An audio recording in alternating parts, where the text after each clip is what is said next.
ദേവൂട്ടിക്കൊപ്പം വരികയാണ് അമ്മേ മൂകാംബികെ. നവംബർ 24 മുതൽ എല്ലാ ദിവസവും രാത്രി 8:30 നമ്മുടെ സ്വന്തം സൂര്യ ടിവിയിൽ. ഉറക്കഗുളിക കൊടുക്കാൻ ഞാൻ ഏർപ്പാട് ചെയ്തിരുന്നു. അതുകൊണ്ട് നാളെ രാവിലെ വരെ അവൻ എഴുന്നേക്കില്ല. പൊക്കിക്കോ. കൈയും കാലും കെട്ടണോ? എന്തിന്?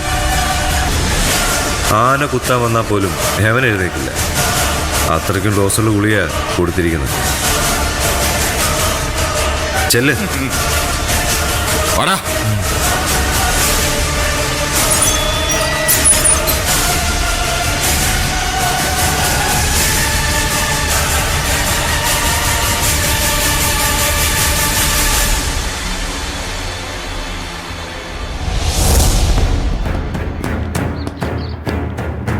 സാർ,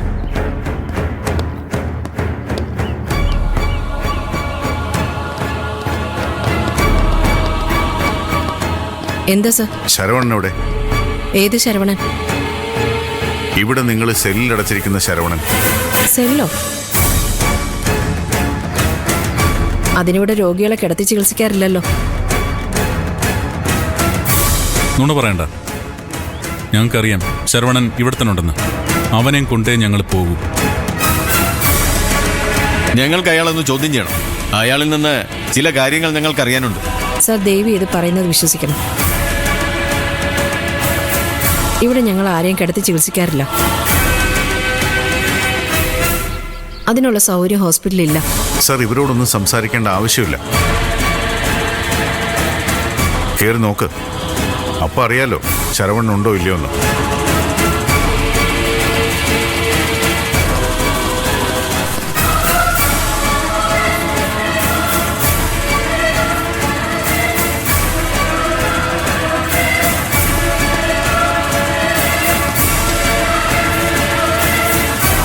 എവിടെ?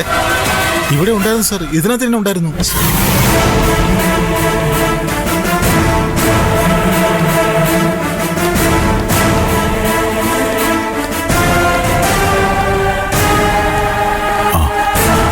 എന്തായി സർ? ഇല്ല, ഇവിടെ പ്രത്യേകിച്ചൊന്നുമില്ല. ഞാൻ അപ്പോഴേ പറഞ്ഞില്ലേ സർ, ഇവിടെ ആരെയും അഡ്മിറ്റ് ചെയ്തിട്ടില്ലെന്ന്. നിങ്ങളെ ആരോ പറഞ്ഞ് തെറ്റിദ്ധരിപ്പിച്ചിരിക്കുക. ഒന്നുമല്ല, ഞങ്ങള് കണ്ടതാ. എങ്കിൽ ആളെവിടെ? നിങ്ങൾക്ക് ആളെ തെറ്റിയതാവും. അല്ല സാറേ, ശരവണനെ ഞങ്ങൾ ഇവിടെ കണ്ടതാ. എന്തായാലും ആളിവിടെ ഇല്ലാത്ത സ്ഥിതിക്ക് നമുക്കൊന്നും ചെയ്യാൻ പറ്റില്ലല്ലോ. അതുകൊണ്ട് ഞങ്ങൾ ഇറങ്ങാം.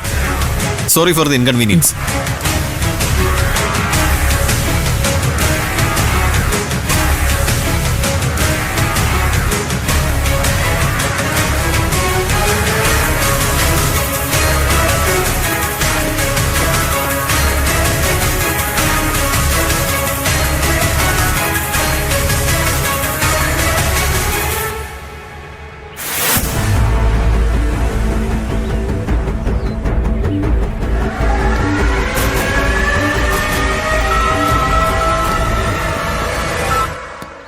ഹലോ. ഞാനാ ഡോക്ടറെ, ശരത്ത്. പോയ കാര്യമൊക്കെ ഭംഗിയായിട്ട് നടന്നോ? അല്ല, ശരവണനെ കാണാൻ പറ്റിയോ? അപ്പൊ നീയാണല്ലേ ശരവണനെ ഇവിടുന്ന് മാറ്റിയത്? എനിക്ക് അപ്പോഴേ തോന്നിയിരുന്നു. എന്തിനാ ഡോക്ടർ ആവശ്യമില്ലാത്ത പണിക്കിറങ്ങുന്നത്? ഡോക്ടറുടെ ജോലി ചികിത്സിക്കലല്ലേ, അത് ചെയ്താ പോരെ.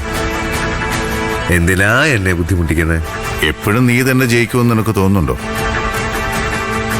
എനിക്ക് ജയിച്ചേ പറ്റൂ ഡോക്ടറെ. ഞാൻ ജീവിതം വെച്ചല്ലേ ഡോക്ടറെ കളിക്കുന്നത്. വീണതല്ലേ, അതോടെ തീരും. അതുകൊണ്ട് ജീവൻ മരണ പോരാട്ടമാണ് ഞാൻ നടത്തിക്കൊണ്ടിരിക്കുന്നത്. അപ്പോ എനിക്ക് കരുത്ത് കൂടും. അതുകൊണ്ട് എന്റെ പിന്നാലെയുള്ള ഈ ഓട്ടം അങ്ങ് അവസാനിപ്പിച്ചേക്ക്. ശരവണനെ അങ്ങ് മറന്നേക്ക് ഡോക്ടറെ. അവനെ ഇനി കാണാൻ പോലും പറ്റത്തില്ല. പാവം ശരവണൻ ആ ആശുപത്രിയിൽ മര്യാദക്ക് ജീവിക്കായിരുന്നു. ഡോക്ടർ ഒറ്റൊരാളാ അവനിവിടേക്ക് മാറ്റാൻ കാരണം. ഈ പാവമൊക്കെ ഡോക്ടർ എവിടെ കൊണ്ട് കഴുകിക്കളയും. ആ കഷ്ടം.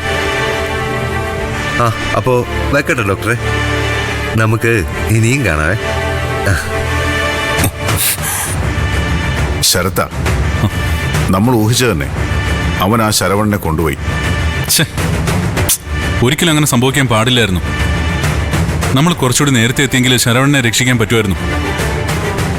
ഇനി അതൊക്കെ പറഞ്ഞിട്ട് കാര്യമില്ല. അടുത്ത സ്റ്റെപ്പ് എന്താ, അതാ ചിന്തിക്കേണ്ടത്. ശരവണനെ ഇനി നമുക്ക് കണ്ടുപിടിക്കാൻ പറ്റുമെന്ന് തോന്നുന്നില്ല വിശാലെ. ഒന്നുകിൽ ശരവണനെ ശരത്ത് കൊല്ലും, അല്ലെങ്കിൽ ഈ സംസ്ഥാനത്ത് നിന്ന് തന്നെ അവനെ വേറെ എങ്ങോട്ടെങ്കിലും മാറ്റും,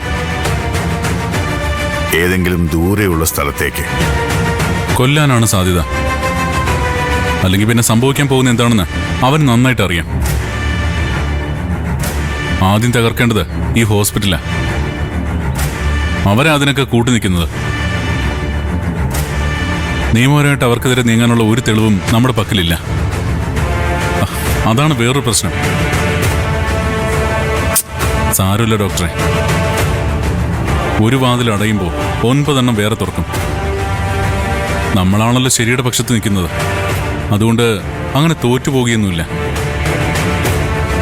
ഇപ്പൊ കുറച്ച് തിരിച്ചടികളൊക്കെ ഉണ്ടായെങ്കിലും അവസാനം കറങ്ങി തിരിഞ്ഞ് എല്ലാം നമ്മുടെ കയ്യിൽ തന്നെ വരും.